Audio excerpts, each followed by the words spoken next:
Hello and welcome to the Vector Sector. This is Dan Grady, and in this episode we're going to be learning how to create realistic looking wood textures in Adobe Illustrator. I created a couple examples right here so you can see what we're going to be doing today. I got a little panel here and wrote wood in it, and got another piece over here that's a little curvy. Yeah, and so I think this is a good looking final graphic here.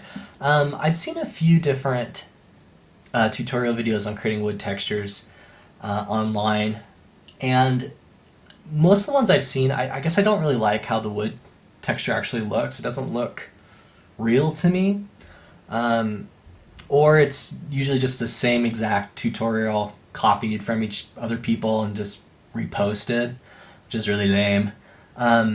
I'm going to show you today how I do wood textures in Illustrator, and like I said, I think it makes a really pretty good looking product, and also it's really simple, really fast. So what we're going to do is we're going to start with a shape. It could be any shape you want. It could be a circle, star, but for convenience sake we'll just do another rectangle. Okay. So to create a rectangle, you could just hit shortcut M and drag out. This is going to be the gradient we're going to be using, but since you wouldn't have that already, I'll just start with red, because I don't know what color your shape's going to be. So what we're going to do is start with a wood color, brown, I guess. If you wanted to do some crazy color wood, go for it, but if you're doing realistic wood, of course you're going to want a brown color. Just find a default swatch, and the swatches panel that's brown.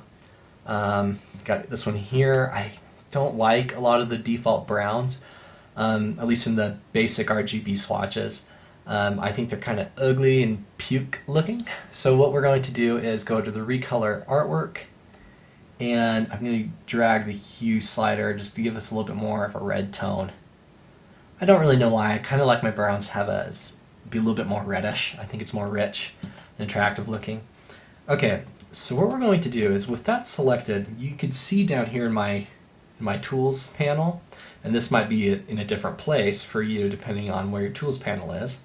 You're going to see the swatch down here. I'm already in my fill section. So what I'm going to do is I'm going to click and hold and drag that up into my swatches panel and release it. And there we go. There's my swatch that I created. Go ahead and hit new swatch with that swatch selected. It's going to bring up that same color right here. We're going to go to the color mode, the little tool down here, go to HSB, which is Hue Saturation Black, and we're going to drag the black slider up a little bit to create a lighter color variation of that brown. Okay, so what we're going to do now is make sure you have that shape selected, and we're going to turn that into a gradient. You can see the little gradient button down here on my tools panel at the very bottom. Zoink. Okay. Right now it's black and white. We're going to take those colors that we made and we're going to drag them right into the gradient panel. See how that was done? Okay, and what I need is one more color stop over on this end, because I want it dark on the outsides but a light strip going down the middle. If you hold down Alt on your keyboard and then drag out, you'll see it makes a copy. And so that should look pretty good. Oh, right now our gradient is going the wrong way. I want it to go horizontal. Right now it's going vertically. I want the dark to be on the outsides, on the top and bottom. So what we're going to do is, in this box right here, we're going to put in 90 and hit tab to enter that amount. Okay, there we go. I like that gradient. You don't have to use a gradient, but if you want a realistic wood texture, I'd go ahead and use that gradient so it has that added lighting to it. Okay, so what we're going to do now, this is really the heart of this effect. Make sure that shape is selected, and we're going to go up to Effect and Effect Gallery. You'll see that it's under Photoshop Effects. Yes, this is a raster effect. I'm not going to go over the details of raster graphics as opposed to vector graphics. You do a quick Google search. If you don't know what that is, maybe this video is a little advanced for you. But it's important to know that this is a raster effect, so it is in pixels. So if you scale this up and up and up, it's going to get distorted and low res, unlike a vector graphic. But if you start with a large size already, you shouldn't have any problems with printing or this displaying at low res. Okay, you're going to see up here, I have in the effect gallery, you're going to have different little twirl downs. You're going to want to look under the texture twirl down, and we're going to be selecting grain. You see you have a lot of different stuff in here. I used to hate the effect gallery and never used to use it at all because I always thought the effects were super ugly. But if you use it right, you can get some really neat looking graphics out of this. We're going to be using grain, and I think by default it's going to maybe on your screen look like this, which is horrible looking. So you're going to think, how is this going to look like wood? This is awful. But what we're going to do, you're going to see in grain type over here, we're going to click on that and make sure we have horizontal. If your wood's flipped up the other way, vertical, you're going to want to hit vertical grain type and it'll put the lines the other way. But I like how the horizontal grain looks. And you're going to see a couple sliders up here. We have intensity and contrast. You can play around with those. I kind of like what this looks like right now, so I'm going to go ahead and hit OK. Okay, and if that's all you need is that wood texture, we're pretty much done at this point. There's a wood texture. I think it looks really good. This isn't maybe the best wood texture as far as realism goes at this point because it's so straight. You wouldn't normally have grain running that straight. This is something that looks more like machine cut or something that's like a wood floor paneling.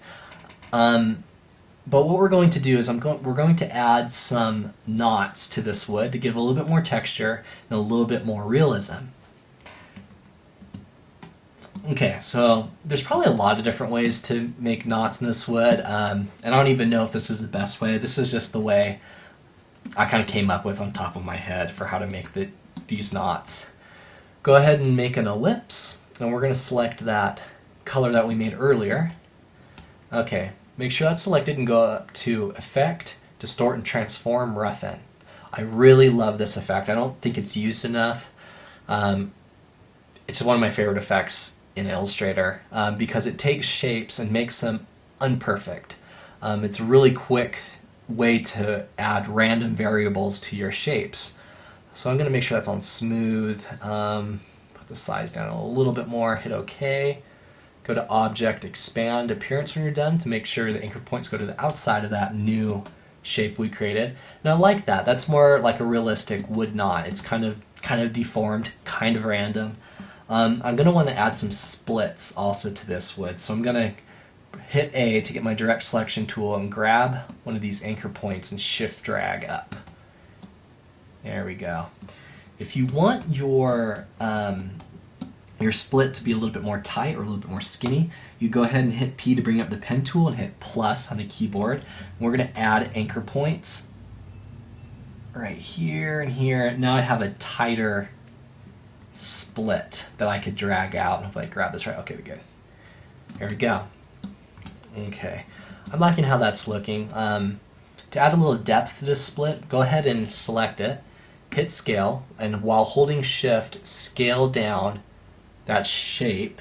Before letting go, press Alt on the keyboard and then let go of your mouse, and that's going to create a copy. Right now it's the same color, so go up to the Recolor Artwork dialog box and go to Edit. Make sure that chain is linked.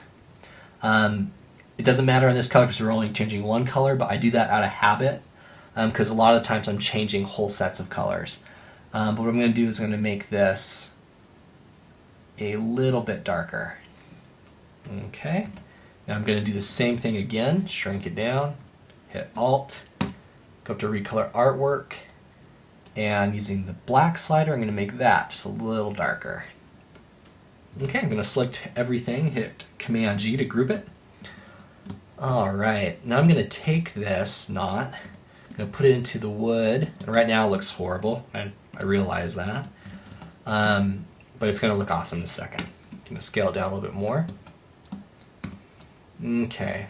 Now I'm going to add some transparency to this. That's really going to help.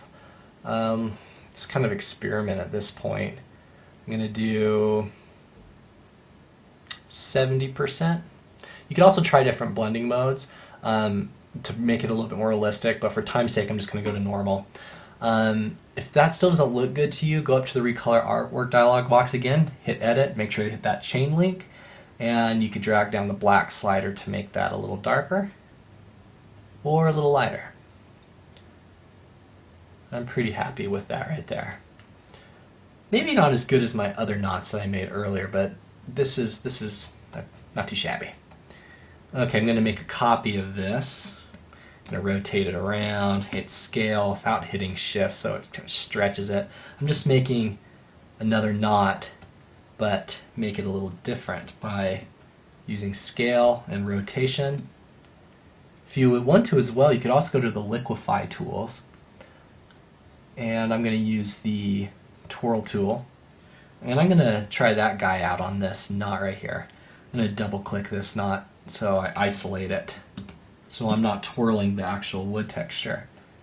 Okay, let's see what happens when I just select everything. There you go. Now that knot's a little twirled up there. Okay, so in my example up here, I added in some screws, and I also added some text to look like it's carved in there. Experiment with this wood texture and see what you could come up with using these techniques. One last thing before we go. I mentioned the document raster effects settings. You're going to find those up in Effect. You'll see it, Document Raster Effects Settings.